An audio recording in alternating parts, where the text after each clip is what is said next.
شەڕ و پەفچوونێن دنابەرە هێزن یەکینیان پاراستنا گالیاپەکە چەکدارێن ڕێخستنا دەولەتە ئەسلامی داعش لێ بەرەیە باژارۆکا تلتەمر لێ ڕۆژاوای کوردستانی ژێ 23 مەها دەرباز بوویڤە بەردەوامن پایان هاژی گوندێن خرستیانیان یێگۆ بێت تەنێ بە کیلۆمتران ژە تلتەمر دوورن دبن دەستێ داعش دنا لێلگۆری نوچێن گۆش دلتەمر دەردکەون دیار دبا گۆ ئۆپراسیۆنەکە لەشکری دەمەکە نزیک دەلوی باژاروی دەبێ ئەنجامدان دێ دەمەژمێرێن دەرباز بووی دەبا لە فرەکە ئارتێشا سووریایی چەند بەنگەه و چەکدارێن داعش لە نزیکەی گوندە گیبش یەگۆ دکەوێ باشووری ڕۆژاوای تلتەمردا و بتەنە 1 کیلۆمترێژێ دوورە بەردوومان کرد.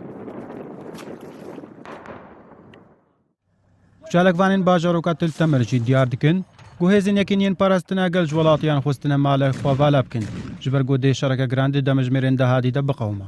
Ji aliyê meydanî ve jî duho çekdarên Daeş êrîşkirine ser her du gundên Gîpş û Tilnesrê lê başûrê Rojavayê Tiltemer û di encama şer û pevçûnan de di gel yepeka û hêza zêrevaniyên Xabûr û Encumena Leşkeriya Siryanî hej çekdarên Daeş hatin kuştin û du şervanên yepeka jî şehîd bûn. Her wiha û li gorî rewangeha Sûriya mafê mirov çekdarên Daeş destkirine bi teqandina xaniyên xristiyaniyan duwan gundên ku dibin destê Daeş dene. Di heyama 35 rojên şerê Tiltemer hejmarek mezin ji her du aliyên hatine kuştin lê amareke destnîşankirî nehatiye ragihandin. Lê zêdetir ji 5,000 xristiyaniyan ji gundewarên Tiltemer ber bi bajarê Hesekê ve koçer bûne.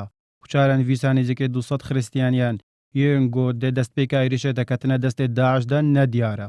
İbrahim Adem, NRT.